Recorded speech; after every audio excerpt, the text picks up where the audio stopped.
Students, आज जो topic हम पढ़ने जा रहे हैं वो है कंपोस्टिंग।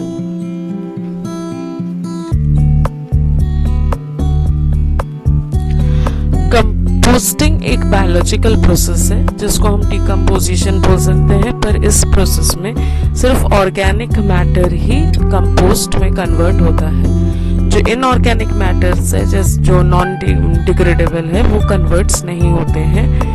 और इसी प्रोसेस को जिसमें हम ऑर्गेनिक मैटर को ह्यूमस में कन्वर्ट कर रहे हैं या किसी अच्छी तरह माप के मैन्युअर में कन्वर्ट कर रहे हैं, उस प्रोसेस को हम बोलते हैं कंपोस्टिंग। ये वेस्ट मैनेजमेंट के लिए बहुत इम्पोर्टेंट है। सॉइल हेल्थ इम्प्रूव होता है, कार्बन का कंसंट्रेशन बढ़ता है और इफेक्ट क्लाइमेट पे इस वेस्ट का इफेक्ट जो है वो रिड्यूस हो जाता है।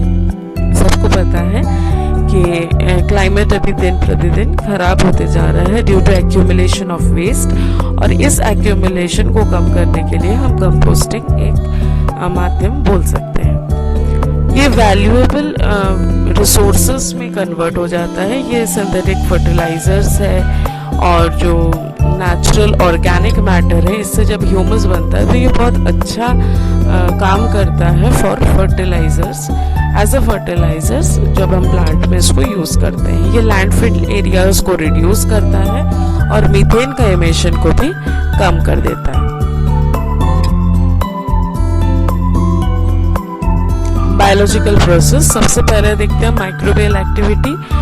इसमें माइक्रोब्स यूज होते हैं और नेचुरली ऑकरिंग माइक्रोब्स जैसे कि बैक्टीरिया, फंगस या एक्टिनोमाइसिटीज है, ये भी कंपोस्टिंग करते हैं। फेजेस अगर देखें तो सबसे पहला फेज होता है मीजोफिलिक फेज, जहाँ पे माइक्रोब्स शुगर का ब्रेक डाउन करते हैं इनटू सिंपल कार्बोहाइड्रेट्स और जैसे हीट जनरेट होता है। तो इस फेज का टेम्परेचर 25 to 40 डिग्रीज होता है। फिर आता है थर्मोफिलिक फेज जिसका टेम्परेचर 40 to 70 डिग्री सेल्सियस होता है।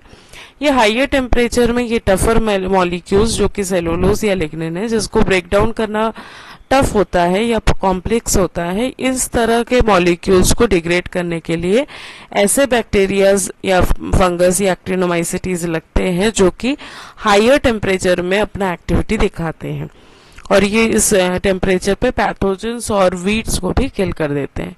फिर थर्ड फेज आता है कूलिंग फेज, जिसमें वो टेम्परेचर को कम करता है और टेम्परेचर कम करने से ये जो मैन्युअर बन रहा है ये बहुत अच्छे से स्टेबलाइज हो जाता है।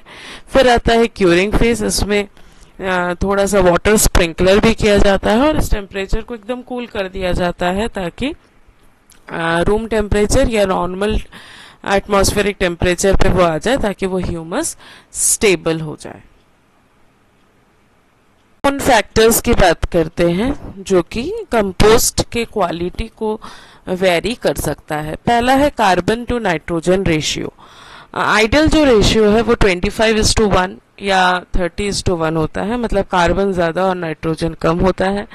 इसमें जो मटेरियल्स होता है वो हाई कार्बन कंटेंट के हैं, तो ये ब्राउन या ब्राउन कलर के पत्तियों जैसा लगता है।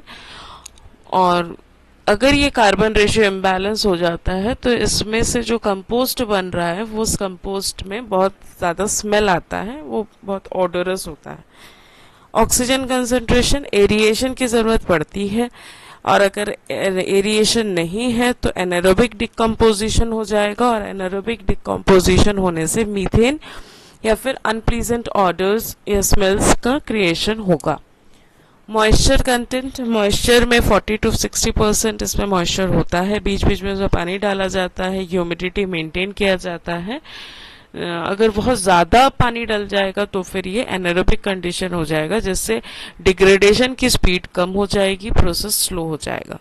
पार्टिकल साइज, इस पे पार्टिकल्स जो बनते हैं वो बहुत बारीक बनते हैं, एकदम रेत जैसा बनता है, बहुत सॉफ्ट होता है, स्मूथ होता है ताकि वो इजीली एसेसिबल हो प्लांट्स के लिए। पीएच लेवल, पीएच जो होता है कंपोस्टिंग का वो 6.5 to 8 होता है। इससे ज़्यादा पीएच हो जाए या बहुत ज़्यादा एसिडिक या बेसिक हो जाए तो इससे माइक्रोबियल एक्टिविटी कम हो जाती है, तो कंपोस्टिंग बनने का जो टेंडेंसी है वो कम हो जाता है। टाइप्स ऑफ कंपोस्टिंग सिस्टम, सबसे पहला है बैकयार्ड कंपोस्टिंग। ऐसे बैकयार्ड में आप छोटा सा एक पिट बना के उसमें अपने ऑर्गेनिक मैटर को पोस्ट करते जाइए तो फिर वो अपने आप कंपोस्टिंग बनते जाएगा। एरिएटेड स्टैटिक पाइल्स, इसमें इस तरह से पाइल बनाया जाता है और नीचे में जो पाइप्स है उस पाइप्स के थ्रू वहाँ पे एयर इनकलकेट किया जाता है और एयर इनकलकेट होने के कारण वहाँ पे जो एरोबिक बैक्टीरिया है उनको टेम्परेचर के साथ साथ ऑक्सीजन भी मिलता है। थर्ड वैरायटी है विंडो कंपोस्टिंग। इसमें इस तरह से रोज में कंपोस्टिंग तैयार किया जाता है, फिर इसको मशीन के हेल्प से इसको पूरा मिक्स कर दिया जाता है। इन वेसल कंपोस्टिंग, इसमें वेसल्स के हेल्प में हम कंपोस्ट करते हैं। वेसल की कंपोस्टिंग के अंदर हम एयर फ्लो को मेंटेन करते हैं, टेम्परेचर मेंटेन करते हैं उस तरह से, ताकि कंपोस्टिंग अच्छे टेम्परेचर पे अच्छे से हो सके। लास्ट आता है वर्मी कंपोस्टिंग, जहाँ पे हम वर्म्स का यूज करते हैं और वर्मी कंपोस्ट एक अच्छा माध्यम है कंपोस्टिंग का। Environmental and agricultural benefit, soil health, क्योंकि कंपोस्ट ऑर्गेनिक चीजों से बना है और उसमें बैक्टीरिया वगैरह सब प्रेजेंट होता है, तो ये बहुत सॉइल के हेल्थ को इम्प्रूव करने में, वाटर रिटेंशन में, माइक्रोबियल डाइवर्सिटी को बढ़ाने में हेल्प करता है। न्यूट्रिएंट साइक्लिंग, ये न्यूट्रिएंट्स का साइकिल को हेल्प करेगा, मतलब कार्बन सिक्वेस्टर में हेल्प कर रहा है, कार्बन कंसंट्रेशन को बढ़ा रहा है जो कि ऑर्गेनिक मैटर के थ्रू मिल रहा है और ये बहुत सालों तक सॉइल में रहेगा। मिनरल न्यूट्रिएंट जो ऑर्गेनिक पील वेस्ट या फूड स्क्रैप्स में है या वेजिटेबल पील में है वो भी आपके सॉइल में ऐड हो जाता है, तो वो भी आपके प्लांट्स को मिलेगा। Reduction of green house gases, क्योंकि हम इसमें कंपोस्ट में ऑक्सीजन प्रेजेंट करवा के कंपोस्टिंग करते हैं तो इसमें मीथेन का प्रोडक्शन कम हो जाता है, जिसके कारण ग्रीन हाउस गैसेस कम एमिट होते हैं। Next challenges and consideration, contamination होने के चांसेस है अगर यहाँ पे अच्छे से ऑर्गेनिक और इनऑर्गेनिक वेस्ट को अलग नहीं किया गया, कहीं पे प्लास्टिक है, ग्लास है, तो ये सब कंटामिनेट कर सकता है और उसकी क्वालिटी को खराब कर सकता है। पैथोजन एंड पेस्ट मैनेजमेंट, ये थर्मोफिलिक टेम्परेचर जब हम मेंटेन करते हैं तो वो काफ़ी हद तक हेल्प करता है कि हम पैथोजन को रिमूव कर लें, पर अगर पैथोजन रिमूव नहीं होता है तो ये कंटामिनेट कर सकता है, पैथोजन प्रेजेंट हो सकता है, पेस्ट प्रेजेंट हो सकता है, वीड प्रेजेंट हो सकता है। पर कंपोस्टिंग में जब हायर टेम्परेचर लिया जाता है तो वो हमको हेल्प करता है कि इस पैथोजन, पेस्ट और वीड के सीड से हम अपने कंपोस्ट को बचा सके। कंपोस्ट की स्टेबिलिटी और मैच्योरिटी, ये बहुत ज़्यादा इंपॉर्टेंट है क्योंकि आप जब कंपोस्ट रेडी कर रहे हैं तो उसमें टेम्परेचर फ्लक्चुएशन होता है, पर अल्टीमेटली इसको हमको स्टोर करना होता है रूम टेम्परेचर पे, तो रूम टेम्परेचर पे उसकी क्वालिटी मेंटेन होनी चाहिए, ये हमको देखना पड़ेगा, इसीलिए वो स्टेबल होना चाहिए रूम टेम्परेचर पे। Application and innovations in composting, सबसे पहले है अर्बन एग्रीकल्चर। अर्बन एग्रीकल्चर में अभी बहुत ज़्यादा कंपोस्ट को यूज़ किया जा रहा है जिसको हम ऑर्गेनिक फार्मिंग के नाम से जाते हैं। बायोचार इंटीग्रेशन, बायोचार जो है ये हायर टेम्परेचर में कार्बन कंटेनिंग सब्सटेंस को बर्न करते हैं और वो जो बायोचार बन रहा है वो बहुत हेल्पफुल है for improving the soil health. Compostable plastic अगर आप यूज़ कर रहे हैं डे टू डे लाइफ पे तो वो किसी हद तक हमको कंपोस्ट बनाने में या उसको यूज़ करने में, रीयूज़ करने में या डिग्रेड कर देने में हेल्प करता है। एनारोबिक डाइजेशन, अगर एनारोबिक डाइजेशन यूज्ड हो रहा है तो वो मीथेन गैस और प्रोडक्शन करेगा, तो उसको अकॉर्डिंगली हमको मैनेज करना पड़ सकता है और अगर उसको हम मैनेज कर लेते हैं तो एनारोबिक डाइजेशन से भी हम कुछ हद तक कॉम्प्लीमेंटेशन ले सकते हैं फॉर कंपोस्टिंग।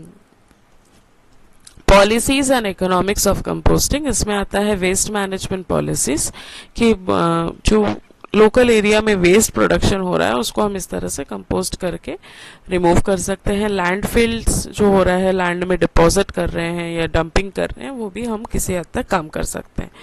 इकोनॉमिक इम्पैक्ट, जब इस तरह से हम कंपोस्टिंग पे जाएंगे तो ये बहुत अच्छे जॉब्स को क्रिएट कर रहा है क्योंकि ये मैन पावर लगता है इसमें और इसीलिए वो बहुत जॉब्स क्रिएटिंग एक पोर्शंस है।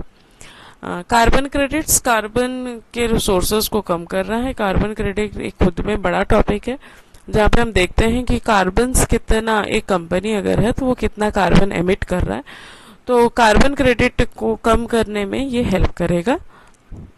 Research and future directions, composting climate change को हेल्प करता है, ये क्लाइमेट चेंज को होने से बचाएगा, माइक्रोबियल इकोलॉजी को बढ़ाएगा, और कंपोस्ट और जो सॉइल कार्बन सिक्वेस्ट्रिंग है ये भी हमारे सॉइल क्वालिटी को इम्प्रूव करता है और कार्बन के कंसंट्रेशन को सॉइल में बढ़ा